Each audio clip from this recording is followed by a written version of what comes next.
Hey guys, I'm Nathan from Arms and Armor. Today I want to look at grip shapes and materials for 15th century long swords. So I've got a bunch of examples, including one original. Stay tuned. So the grip on a sword is the part that you are hopefully going to interact with the most, right? It is the piece that connects your body to the weapon that you're using and that really influences the dexterity with which you can wield the weapon. Right? The shape and material and size of the grip is directly going to influence how the sword can be used. This is an original 15th century longsword from the Oakeshott Institute collection with an original grip on it. This is from Schloss Castle in Germany, Erbach Castle in Germany. Schloss just means castle. Castle. So this is a Gothic sword from the mid to late 15th century. So maybe 1470 to 1480, something like that, 1490. And the grip is original on it, which is pretty cool. This is kind of rare because they're made of wood and leather most of the time. You can see that this grip, right, it meets the cross flat here, and then there's a swelling at the middle of the grip, and it flows right into this writhed pommel shape. This is covered in leather, and on this side here, it's probably hard for you to see, but it's where the leather was rolled over and glued onto the wood. These two shapes here are probably two pieces of leather cord or hemp cord underneath the leather that's wrapped around it, that's over a wooden core that gives the grip its shape. And you can see if I put my hand here that the foregrip, the part that my dominant hand is going to hold, I'm right-handed, right, is about as long as my palm is, as my hand. So my hand can fit right in there. While the section for my non-dominant hand, my left hand, is shorter on this one, and it allows my hand to move right onto the pommel. Now, there were a whole bunch of different styles of these. I'm going to show you a few of our reproductions to explore some of these shapes. This shape I would refer to probably as a hawk bottle shape, which refers to a grip that has a relatively straight forehand, right, dominant hand section that then swoops down and tapers into the pommel.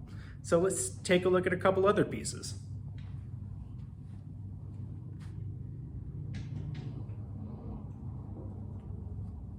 This one is our Bohemian broadsword. So this grip is a little bit shorter than the one on the Schloss Erbach, right?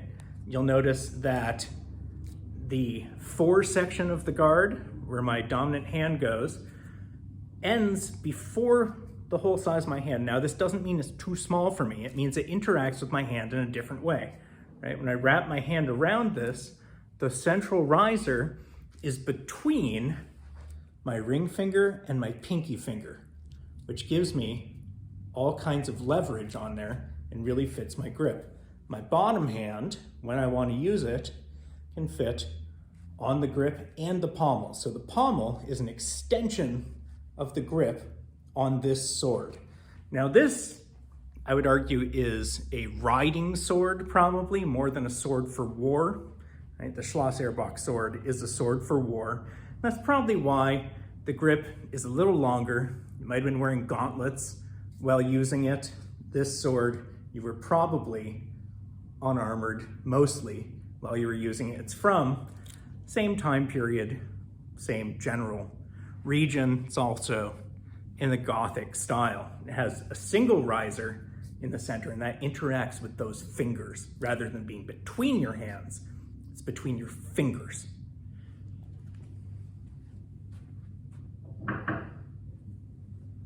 Here's another example. This is our German branch sword, also Gothic, German. The shape on this has less wasting to it, right? It is more of a gentle taper from up here at the cross all the way to the pommel. This grip is simply made of wood with no leather over it. You see this a lot in kind of fantasy swords today. It was a repeating motif. The Germans did it occasionally, often in hunting swords instead of swords for war because it was decorative. The leather, I think, gives kind of a little bit more tactile impression.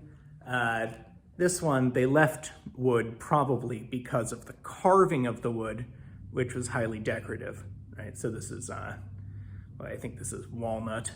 It's either walnut or ash that we use. The riser in the center of this one is a metal riser, which when I hold this, my pinky finger actually rests on that instead of it being between my fingers.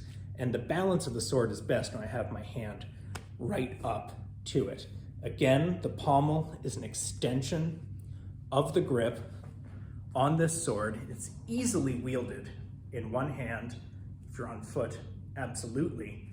You can use it in two for this type 15 longsword. The other two are, well, one's a type 18, the other one is, I forget what the Bohemian is, we'll have to look it up. It's different. All right, so this is yet another type of grip on a German longsword from the 15th century. Here's another.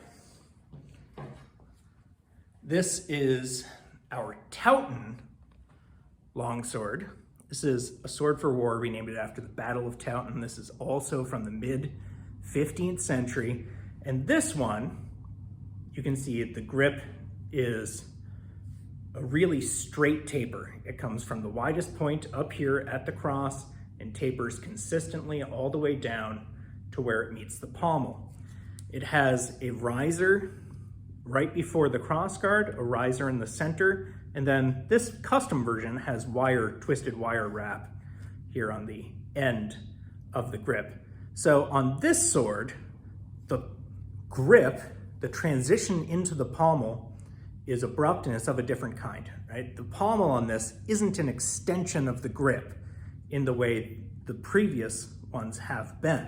Instead, you hold this sword, you get your hand down here, you can essentially put the butt or the palm of your hand against this pommel, but really you're mostly gripping the grip itself instead of the pommel on this particular type of longsword. This is a blued one, it's quite pretty. These are wood that is fitted over the tang, shaped. These risers here are made of leather thong underneath the leather that we shrink on with beeswax. Now this riser is important for the use of the sword, right? I think that when you're holding this sword, you can put your thumb and fingers against this riser, which is really useful for moving into a thumb grip, right? So I could cut like this, or I could cut this way. And if I do that, the riser feels really comfortable against my thumb. And when I put my thumb against this riser, the middle riser lays right at my pinky finger, which helps lock my hand in and give me all kinds of sensitivity about the edge alignment on this sword. So it's a cool custom one. You can get all those options, but it has the same grip shape as our normal Towton. Finally, there's one more. This is our English longsword, which is a super iconic type with this really beautiful ornate pommel on it, this ornate guard. And this is, again, another hawk bottle grip that moves directly into the pommel. So the first 2 inches of the pommel are essentially part of the grip of this sword. This one has an X, a crossed riser up here where the forehand goes, which I really enjoy because when I grip it, my fingers get some purchase on that crossing leather.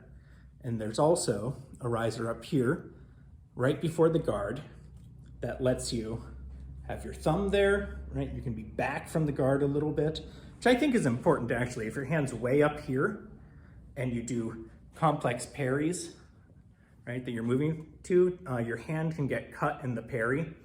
If you have a riser, your hand is down just half an inch, the angle that an overcut has to be at to cut your hand is much greater, right? So it helps to protect your hand and it gives you a reference point about where you should be. This narrowing down and faceting of the kind of far part of the grip is, it's functional, right? It feels really good, but it's also beautiful. Right? So most of the time, when you have your sword, you're not slaying people with it or fighting. Most of the time, it's in your scabbard, right? Or it's on your horse. So looking beautiful is an important part of the entire, aesthetic of having a sword. So grips are the interface between your body and the sword. Hopefully, if the blade's interfacing with you, you're a victim, not a sword wielder, or there's been a terrible accident. And their shapes are on purpose, and they give you all kinds of different ways of using the sword. Thanks very much.